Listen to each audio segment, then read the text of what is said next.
Protect your DNA. BioPQQ can promote formation of new mitochondria. Infowarsstore.com.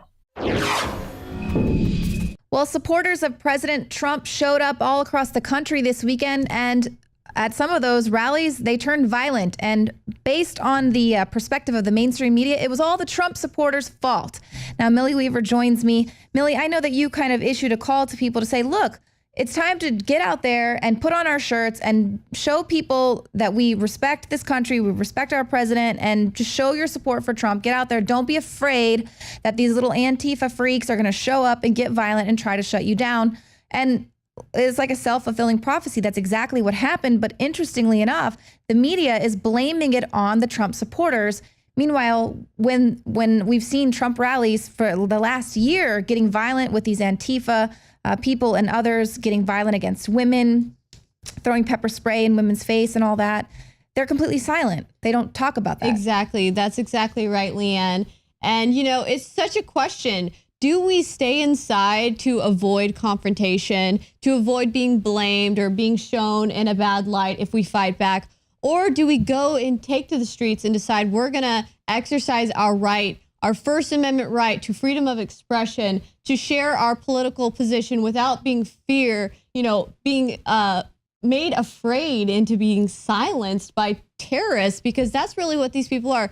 So basically what we're dealing with are terrorists. When somebody is going out there trying to hold a march to share their First Amendment right to freedom of speech and protest, that's their right to do so. You don't have a right to then show up as an opposing group to try and shut them down by using means of violence and coercion with threats and whatnot. And that's what we've seen just in Huntington Beach when March for Trump protesters came out and tried to shut down Trump supporters. And of course, violence ensued. A woman was pepper sprayed in the face. It was absolutely horrible. And I mean, these Antifa are a bunch of young people going out and pepper spraying older people in the face, Leanne. Or beating them with shovels and sticks. And, you know, we talked a little bit before the segment started that this is a pro-Trump rally. It's not like they're showing up to some Antifa protest and then they're trying to go in and shut their event down. This was a peaceful protest. They actually released some doves in Huntington Beach promoting peace. But then a short while later, these counter protesters show up and things get really violent. And their protesters were clashing with supporters. And guess what? You know, you think you're just some little kid in skinny jeans that you're going to go up and hit some guy in the face or yell at him and call him a Nazi scum or a racist just because they're of the way that they politically voted. Then people are going to get a little upset. They're going to fight back. And so it's very interesting because Elizabeth Warren, Hillary Clinton was saying, resist, get out there and fight. People bled in the streets before. This is a time to bleed again. All your Katy Perry and your stars there on the left are calling for this resistance. Get out there and fight, grow a backbone. Here, Elizabeth Warren says that. So they're asking for this. They're wanting their people and using those words of get out there and fight. We've got to get a little violent. We've got to push. That's the only way that things actually really happen, change in this country. And so it's almost as if they're playing the people here on the ground because they know that this type of clash is going to happen. Exactly. And we're not saying to go out and fight and get violent in the streets like these other celebrities and political figureheads were saying. We're saying if you're out there and you're trying to represent your right, your First Amendment right to free speech, if somebody comes and attacks you, it's your right to defend yourself. You have that right. You can defend yourself with your life because these people mean business. I mean, they come out there with sticks, with pepper spray, with tasers and they're mean to intimidate. That's their whole goal, is to intimidate you into backing down so that you'll be the silent majority. And then everyone will wonder what the heck happened here. You know, with our country, we voted for President Trump and, or we didn't vote for Trump, but he won anyway. But that's because the silent majority is too afraid to go out there with their shirts on and say, hey, look, we did this. You're welcome. Trump's your president. But it's interesting because we even have here kind of fights with the conservative media where they've been given all this power all of a sudden.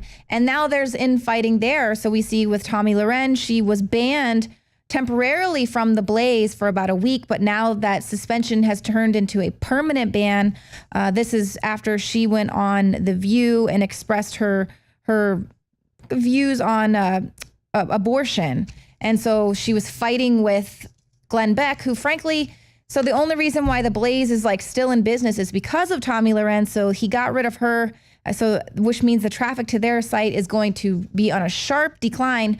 Honestly, I think that that's by design. I think Glenn Beck wants to dissolve the Blaze and that could be it. Go back to that's why he's kissing the butt of the left right now. Exactly. That could very well be what we're seeing. And Tomi was a very, prominent pro-Trump supporter out there, and she was pretty crucial to the election cycle and Trump's campaigning. So to cut her out is just another blow to Trump supporters because she was very important in that. And just how we've seen them take out Milo Yiannopoulos, is this just another situation where we're seeing them trying to use character assassination techniques to get rid of pro-Trump voices out there?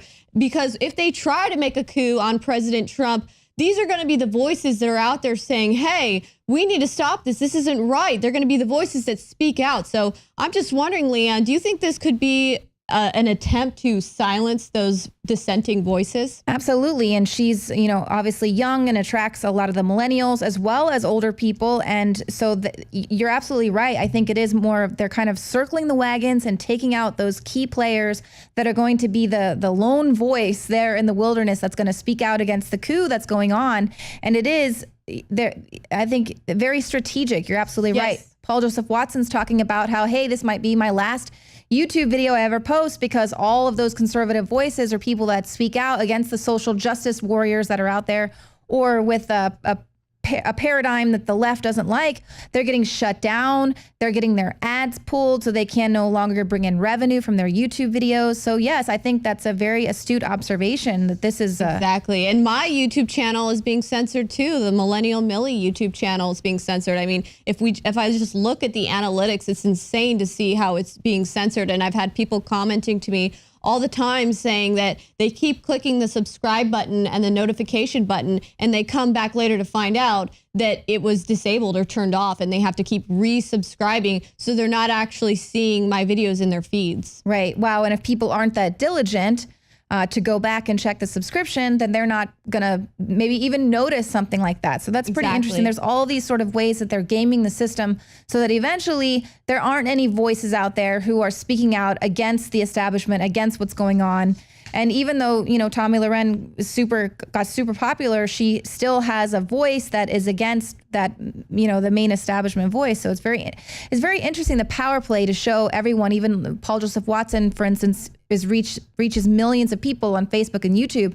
But it's very interesting that, like, Glenn Beck would say, well, look, the only reason why my company's doing any business at all is because of you, but I'm going to take you out. Or my channel is doing so well, but I'm going to take you out. And YouTube, Google, they make a lot of money off of Paul Joseph Watson's videos and stuff with their AdSense. But it's really interesting now, that's sort of circling back around to come and bite them, because while they're so busy worrying about conservative voices out there, they're flagging those and taking those down. They're allowing extremist websites and videos to flourish on YouTube. Like ISIS is putting up a lot of these extremist beheading videos and targeting their audience through YouTube. And they're so focused on the conservatives that they're just letting this stuff go. And that is costing them now potentially $750 million for the advertisements. A lot of companies are boycotting YouTube. Many big brands have pulled their advertising from YouTube altogether over the fact that people are complaining that they're seeing ads on extremist videos. So they were doing that with our videos, I know, with Watson's videos, saying, oh, well, we're going to take your AdSense away so you can't make that money. Now it's coming back to bite them because there's all of these other brands that are being affected as well. That's exactly right. And, I had somebody write me not too long ago about a YouTube video that was circulating YouTube, and her son actually had a notification. It recommended him to watch this video, and the video was actually pornographic in nature. It actually showed homosexual sexual relations going on fully in nude. And this video eventually was taken down, but it took a lot of complaints from parents. And, you know, it's pretty bad. Incredible. Well, that's the thing, is like they're just not paying attention. So you guys need to pay attention out there. And thank you so much for watching the show tonight. We'll see you here again tomorrow, 7 p.m. Central.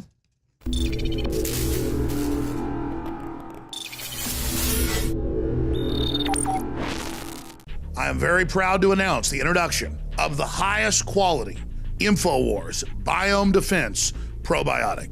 We wanted to come out with the largest spectrum of high quality known probiotics that have been proven to improve overall digestion and health and detoxification in the body.